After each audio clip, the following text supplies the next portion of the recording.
우리 이제 다 같이 주악에 맞추어서 경건대에 기도하심으로 예배를 시작합니다. 의인은 종려나무와 같이 번성하며 레바논의 백향목같이 성장하리로다. 이는 여호와의 집에 심겼으며 우리 하나님의 뜰 안에 번성하리로다. 그는 늙어도 여전히 결실하며 진액이 풍족하고 빛이 청정하니 여호와의 정직하심과 나의 바위 되심과 그에게는 불의가 없음이 선포되리로다. 아멘. 거룩하신 우리 아버지 하나님 감사합니다. 오늘 복된 주일 하나님 앞에 예배할 수 있는 영광스러운 시간을 주시니 감사합니다. 여러가지 우리 상황들이 우리를 힘들게 하고 우리를 억누르고 있지만 그럼에도 불구하고 하나님이 주신 그 은혜를 사모하며 주의 전에 모여서 때로는 온라인상으로 예배를 드리오니 성령 하나님께서 이 예배 가운데 임재하시고 우리의 예배를 받아 주옵소서. 시종을 주 앞에 의탁드리오며 우리 주님 예수 그리스도의 이름으로 간절히 기원하옵나이다. 아멘. 우리 이제 다 같이 일어나셔서 찬송 같이 합니다. 찬송 우리 31장입니다. 찬양하라 복되신 구세주 예수 백성들아 사랑을 전하세 경배하라 하늘의 천군과 천사 주님 앞에 영광을 돌리세 목자같이 우리를 지키시고 종일 품에 늘 안아주시니 찬양하라 높으신 권세를 찬양 찬양 찬양 영원히 드리세 찬양하라 복되신 구세주 예수 천사들아 즐겁게 찬양해 구주 예수 영원히 다스리시니 멸류관을 주 앞에 드리세 구주 예수 세상을 이기시고 영광 중에 또다시 오시리 찬양하라 높으신 권세를 찬양 찬양 찬양 영원히 드리세. 우리 이제 다 같이 사도신경을 통해서 우리의 신앙을 고백하겠습니다. 나는 전능하신 아버지 하나님 천지의 창조주를 믿습니다. 나는 그의 유일하신 아들 우리 주 예수 그리스도를 믿습니다.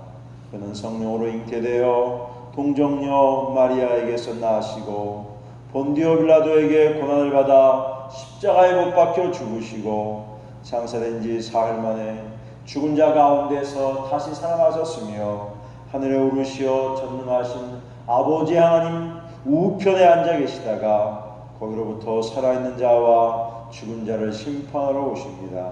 나는 성령을 믿으며 거룩한 공교회와 성도의 교제와 죄를 용서받는 것과 몸의 부활과 영생을 믿습니다. 아멘. 우리 찬송 285장입니다. 285장. 주의 말씀 받은 그날 참 기쁘고 복되도다. 이 기쁨만 못 이겨서 온 세상에 전하노라. 기쁜 날 주 나의 죄 다 씻은 날 늘 깨어서 기도하고 늘 기쁘게 살아가리. 기쁜 날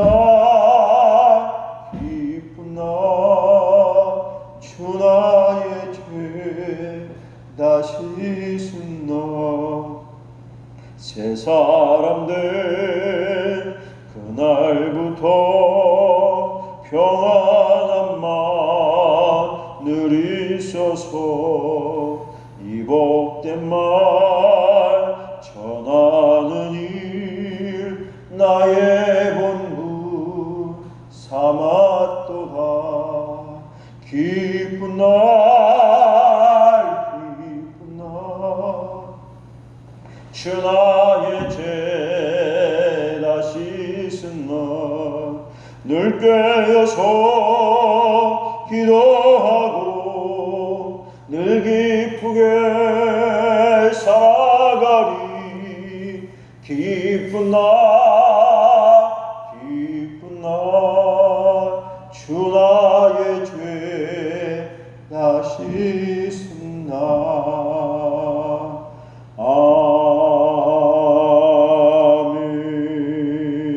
아멘. 오늘 하나님 주시는 말씀은 구약성경 창세기 32장 21절부터 32절의 말씀입니다. 구약성경 50페이지가 되겠습니다. 그 예물은 그에 앞서 보내고 그는 무리 가운데서 밤을 지내다가 밤에 일어나 두 아내와 두 여종과 11아들을 인도하여 야복나루를 건널세 그들을 인도하여 시내를 건너가게 하며 그의 소유도 건너가게 하고 야곱은 홀로 남았더니 어떤 사람이 날이 새도록 야곱과 씨름하다가 자기가 야곱을 이기지 못함을 보고 그가 야곱의 허벅지 관절을 치매 야곱의 허벅지 관절이 그 사람과 씨름할 때 어긋났더라. 그가 이르되 날이 새려하니 나로 가게 하라. 야곱이 이르되 당신이 내게 축복하지 아니하면 가게 하지 아니하겠나이다. 그 사람이 그에게 이르되 네 이름이 무엇이냐? 그가 이르되 야곱이니이다. 그가 이르되 내 이름을 다시는 야곱이라 부를 것이 아니요 이스라엘이라 부를 것이니 이는 내가 하나님과 및 사람들과 겨루어 이겼습니다. 야곱이 청하여 이르되 당신의 이름을 알려주소서. 그 사람이 이르되 어찌하여 내 이름을 묻느냐 하고 거기서 야곱에게 축복한지라. 그러므로 야곱이 그곳 이름을 분이엘이라 하였으니 그가 이를 내가 하나님과 대면하여 보았으나 내 생명이 보존되었다 함이더라. 그가 분이엘을 지날 때 해가 돋았고 그의 허벅다리로 말미암아 절었더라. 그 사람이 야곱의 허벅지 관절에 있는 둔부의 심줄을 쳤으므로 이스라엘 사람들이 지금까지 허벅지 관절에 있는 둔부의 심줄을 먹지 아니하더라. 아멘. 우리 말씀을 전하기 전에 먼저 교회 소식을 몇 가지 전하도록 하겠습니다. 이 코로나19로 인해서 온라인 예배를 드리게 됩니다.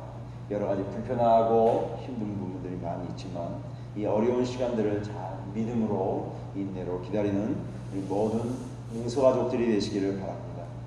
여러분 헌금들은 교회에 오셔서 평일에 해주시든지 온라인 상으로 통해서 여러분 보내주시면 되겠습니다. 또 교회 주보를 미리 좀 주중에 금요일이나 토요일에 준비가 되어 있습니다. 꼭 가져가셔서 설교 본문도 좀 요약이 되어 있고 하니 꼭 참고해 주시기를 바랍니다. 그리고 이번 주 토요일에는 우리 문민규 선교사님 따님이 결혼 예식이 있습니다. 여러분 위해서도 많이 기도해 주시기를 부탁을 드립니다. 오늘 하나님의 말씀은 야곱과 에서의 관계를 통해서 진정한 화해하는 삶이 무엇인가를 말씀드리려고 합니다. 특별히 창세기 사건에서 제일 많은 부분을 할애하는 부분이 야곱의 이야기입니다. 야곱은 참 중요한 인물입니다. 특별히 32장과 33장은 형 에서와의 관계를 잘 설명하고 있습니다. 성경에 나오는 많은 인물들이 있습니다. 위대한 사람들도 있고 그저 형편없는 사람도 있습니다. 그러나 하나님께서 그 시대와 상황마다 사용을 하셨던 면만은 분명합니다. 야곱은 어떤 인물이었습니까? 여러분 잘 아는 대로 이삭을 통해서, 아버지 이삭을 통해서 쌍둥이로 세상에 태어나게 됩니다. 그런데 그 부모님들은 특별히 에서보다는 야곱을 더 사랑했습니다. 어쩌면 장자를 중심으로 하는 세상 속에서 에서가 형이 되었고 동시에 태어났지만 야곱은 동생이 되었습니다. 부모들은 이 야곱을 더 많이 사랑했습니다. 부모님들의 편애와 독점 그리고 잘못된 사랑이 어쩌면 야곱의 인생을 힘들게 만들었는지 모릅니다. 그러나 그것조차도 하나님은 배후에서 역사하셨습니다. 여러분, 야곱은 형에게 돌아가야 할 장자의 축복을 빼앗았습니다. 그리고 그 아버지가 세상을 떠나면서 누려야 할 모든 축복권도 빼앗았습니다. 형의 입장에 그것은 너무너무 분하고 분노의 마음이 일어나는 것이 당연합니다.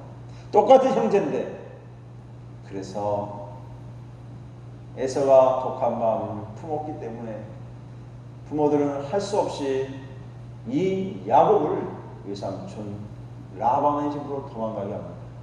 야방도주하게 됩니다.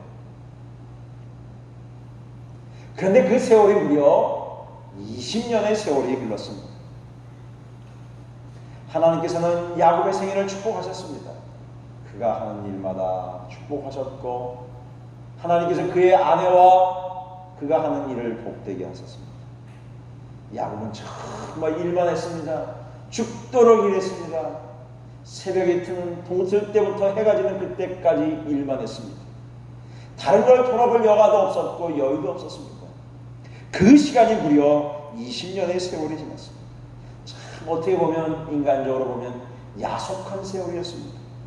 그러나 창세기 32장 9절에 보면 내 아버지 이삭의 하나님 여호와께서 전에 내게 명령하시기를 내 고향 내 족속에게로 돌아가라 내가 내게 은혜를 베풀리라 하셨다 하는 말씀을 기억했습니다. 두 가지를 기억했습니다. 하나님 나를 축복하셔서 언젠가 고향으로 돌아갈 것이고 또 한 가지는 하나님은 내 인생을 은혜를 베풀 것이라고 하는 그 확신을 가지고 그 고단한 시간들을 야곱은 보냈습니다. 언젠가는 고향으로 돌아가겠지 하면서는 열심히 일을 했습니다. 사람들은 세상을 살다 보면 처음에 힘들고 초년 인생 때 중년 때 고생만 하다가 그럴 여유가 없지만 어느 정도 여유가 생기고 재정적으로도 여러 가지 상황들이 좋아지면 늘 고향을 그리워합니다. 또 고향에 대한 가고 싶은 회귀 본능적인 마음이 있습니다. 그런데 그렇게 어느 정도 이제 야곱이 성장을 해서 거부가 되었고 많은 가축들도 생겼고 함께하는 아내도 생겼습니다.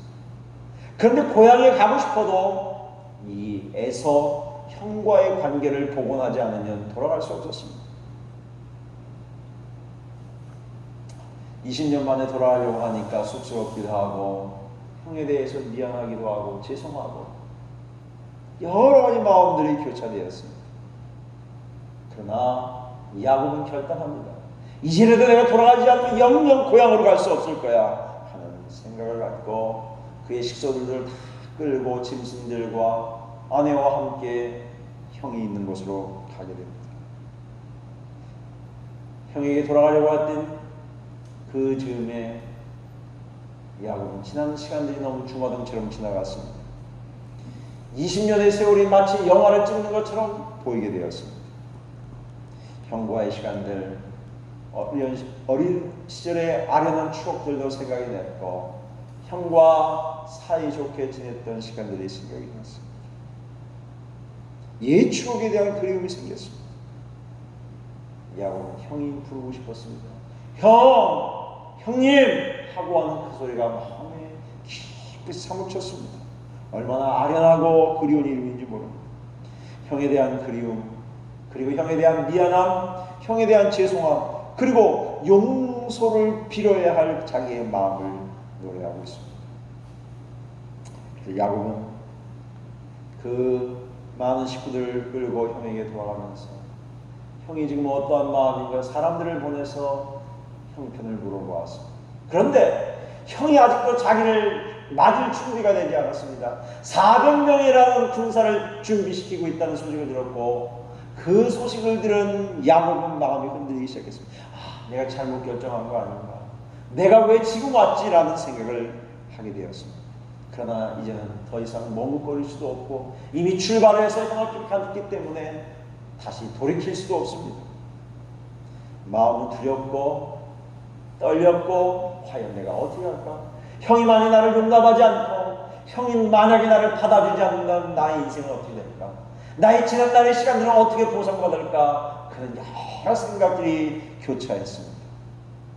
그래서 고민하다가 생각하는 것이 뭐냐면 자기 식구들과 많은 짐승들을 두 편으로 나눴어요. 두 대로 나눴어요. 형이 만약에 공격하면 한편으로는 도망가야 되겠다라는 생각을 갖게 되었습니다. 그때 오늘 읽진 않았지만 10절에서 12절 보면 이 야곱은 하나님 앞에 간절히 기도하고 있습니다. 이렇게 기도하고 있습니다. 내가 빈몸으로 이 요단을 건넜더니 지금은 두 때가 이루어졌다. 내가 주께 간구하오니 내 형의 손에서 에서의 손에서 나를 건져내시옵소서. 내가 그를 두려워하면 그가 와서 나와 내 처자들을 칠까 겁이 나기 때문입니다. 불안하고 초조하고 어찌해야 좋을지 모르는 이 야곱의 마음을 잘 표현하고 있습니다. 여러분, 우리는 인생을 살 때 가끔 이런 야곱 같은 경험을 하게 됩니다. 하나님 도와주세요. 하나님이 함께 하시면 안 돼요. 너무도 절박합니다. 내 재정적인 것도, 내 건강도, 내 자녀도, 내 사업도, 내 직장도, 나의 삶 어느 곳 하나 온전한 것이 없고 다 병들었고 망가졌고 엉망진창이 되었습니다. 나는 도저히 살 수 없습니다. 하나님 인도해 주세요. 하나님 도와주세요. 그런 절박한 심정을 가지고 우리가 살아갈 때가 종종 찾아올 때가 있습니다. 그럴 때 내 마음이 무너지고 아무것도 할 수 없을 때 저와 여러분 주님 앞에 나와야 합니다. 찬송이 이렇게 노래하고 있습니다. 천부여 의지 없어서 손들고 옵니다. 주 나를 외면하시면 나 어디 갈까? 내 죄를 씻기 위하여 피 흘려 주시니 곧 회개하는 마음으로 주 앞에 옵니다. 찬송가 340절 이렇게 노래합니다. 절망 중에 그 사공 떨면서도 한 줄기의 밝은 빛 보고서 폐 안에도 하나님 믿고 오 기도 올린다라고 노래를 했습니다. 여러분, 오늘 이 본문을 보면서 우리는 이런 좀 마음이 들어요. 우리가 인생을 살면서 오늘 지금 화해라는 주제로 말씀을 드리고 있는데 화해는 어떻게 해야 되는 거냐면 피해자의 요구와 요청이 있어야 이루어지는 것이에요. 힘 있는 자가 먼저 강압적으로 권위적으로 하는 것이 아니에요. 고통당하고 가슴앓이하고 힘들어했던 사람들이 마음이 풀어지고 용기와 용납이 될 때 이루어지는 거예요. 그래서 화해라고 하는 건 힘의 논리가 아니에요. 능력의 논리가 아니에요. 가진 자가 권력자가 능력 있는 사람이 권위적이고 위압적인 태도를 하는 것이 아니에요. 고통의 시간들, 아픔의 시간들을 잘 조정하고 이겨내는 사람이 피해자가 가해자를 향해서 할 수 있는 게 화해예요. 여러분, 야곱이 형에게 화해를 요청할 수는 없어요. 피해자 에서가 요청을 해야 돼요. 에서의 판단이 중요하다는 거죠. 에서가 그 형에 대한 마음, 그 동생에 대한 마음을 어떻게 가질 때 화해는 이루어지는 것이죠. 관용하고 기다려주고 그 지난 세월의 아픔들이 자기 안에 잘 놓아져야 비로소 화해가 되는 것이죠. 다시 말하면 에서의 마음이 결정돼야 이루어질 수 있는 것이죠. 야곱은 잘 알고 있었어요.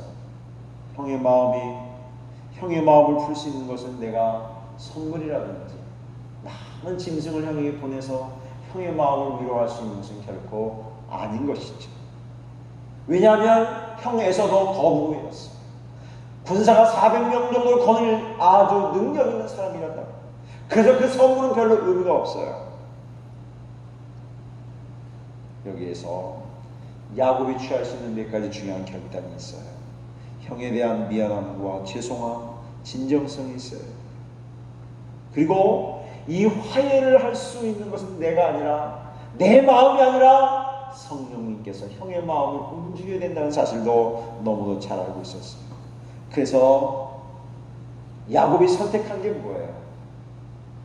자기 아내와 짐승들을 다 형에게 보낸 다음에 자기는 홀로 남아서 야복강가에서 몸부림치는 거예요. 하나님이 나를 용서하시지 않고 하나님이 나를 축복하시지 않으면 난 떠날 수 없어요. 난 여기서 죽을 수밖에 없어요. 만약에 이 많은 식구들과 저희 아내들, 형이 만약에 용납하지 않는다면 나는 살 수 없어요. 그래서 야곱은 밤이 새도록 홀로 남아 외로운 시간을 보내게 되는 것이죠. 홀로 싸우는 것이죠. 정말 처절하고 외롭고 기가 막힌 싸움을 하는 거예요. 고독한 사투를 하는 거예요. 여러분, 우리가 인생을 살면서 하나님 앞에 이런 시간들이 정말 있어야 돼요. 내가 하나님 앞에 정말 고독한 사투를 보내는 시간들이 있어야 돼요. 나 하나님 없이 살 수 없어요. 하나님의 은혜를 주시지 않으면 못 살아요. 성령이 나를 붙잡아 주시지 않으면 나는 갈 수 없어요. 하나님 나와 동행해 주시고, 우리 교회를 지켜주시고, 우리 가정을 지켜주시고, 내 인생을 지켜주시고, 내 삶을 인도해 달라고 하는 처절한 기도가 우리에게 필요한 거예요. 이 시간이 야곱에게 있었던 거예요. 야곱은 누구의 도움을 받을 수 없었어요. 누구도 도와줄 수가 없었어요. 그 시간 하나님과 단독자로서 그는 정말 처절한 시간을 보내며 기도하며 자기 자신을 보게 됐어요. 20년의 세월들을 보게 됐어요. 형의 마음을 괴롭게 하는 것, 형을 힘들어하게 했던 것, 그 모든 것들을 회개했어요. 그래서 물러설 수 없는 단판을 벌인 것이죠. 여러분, 우리는 때로 인생을 살다 보면 이렇게 생각해요. 내가 열심히 했는데, 내가 얼마나 죽을 고생하면서 견뎌냈는데, 물론 그거 훌륭한 거예요. 그러나 하나님이 도우시지 않으면 아무것도 할 수 없는 물거품 받게 되는 것이 우리 인생 아니겠어요. 결정권이 하나님 앞에 있기 때문에 그래요. 내 생명도, 내 자녀도, 내 교회도, 내 직장도, 나의 삶의 모든 것도 하나님의 손에 달려있는 것이죠. 야곱이 얼마나 처절한 시련을 하냐면 이렇게 26절에 설명해요. 그가 이르되 날이 새려하니 나로 가게 하라. 야곱이 이르되 당신이 내게 축복하지 않으면 가게 하지 아니하겠나이까. 야곱이 말합니다. 저를 축복해 주지 않으면, 도와주지 않으면 갈 수가 없어요. 한마디로 땡깡을 부리는 거죠. 하나님 도와주세요. 하나님 긍휼히 여겨주세요. 하나님 불쌍히 여겨주세요. 나는 하나님의 도움이 없으면 아무것도 할 수 없어요. 그렇습니다. 우리가 예수 그리스도의 구속의 피로 말미암아 구원받았고, 하나님의 자녀가 되었고, 하나님이 여기까지 인도하셨고, 생명을 연장시켜 주셨고, 삶을 인도해 주셨는데, 그 하나님의 은혜가 아니면 우리가 어떻게 살겠어요? 하나님이 도와주시지 않으면 우리가 어떻게 인생을 살 수 있겠어요? 특별히 코로나19 같은 이런 위기 상황 앞에서 우리는 더 처절하게 하나님의 도우심을 간구할 수밖에 없잖아요. 하나님의 긍휼이 기다려져. 이럴 때 27절에 보면 기가 막힌 이야기를 합니다. 그 사람이 그에게 이르되 내 이름이 무엇이냐? 그가 이르되 야곱이니이다. 그가 이르되 내 이름을 이제 야곱이라고 하지 말아라. 이제는 이스라엘이라 하라. 이는 내가 하나님과 및 사람들과 겨루어 이겼다. 그랬습니다.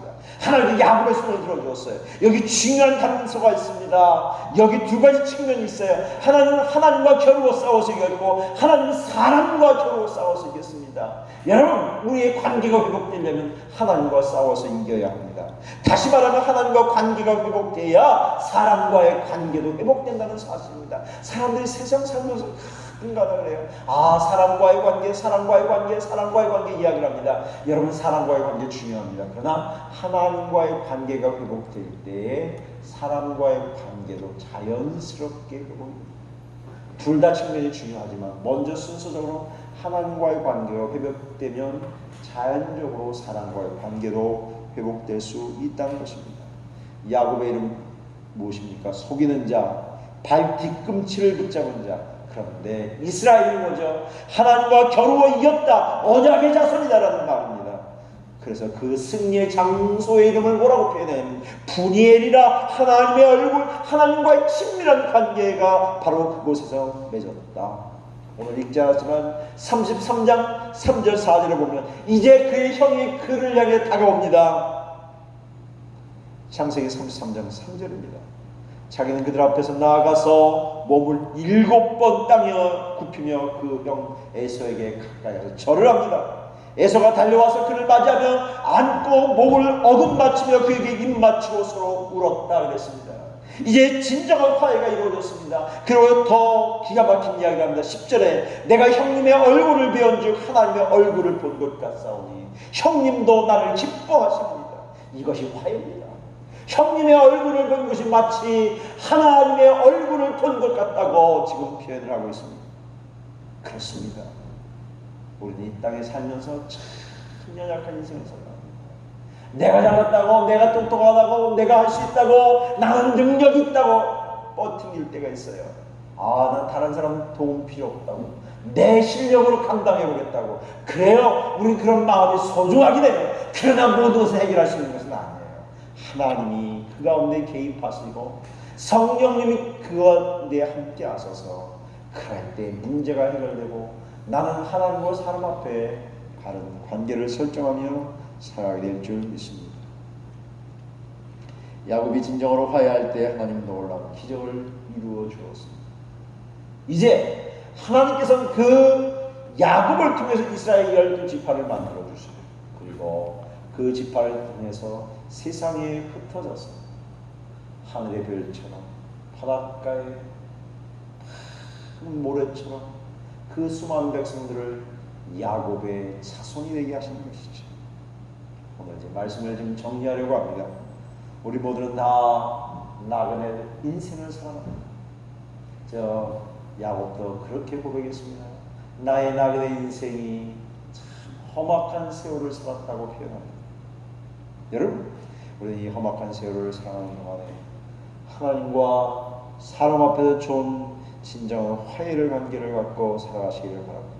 그러면 우리의 인생은 자연스럽게 해결이 되게 될 줄 믿습니다.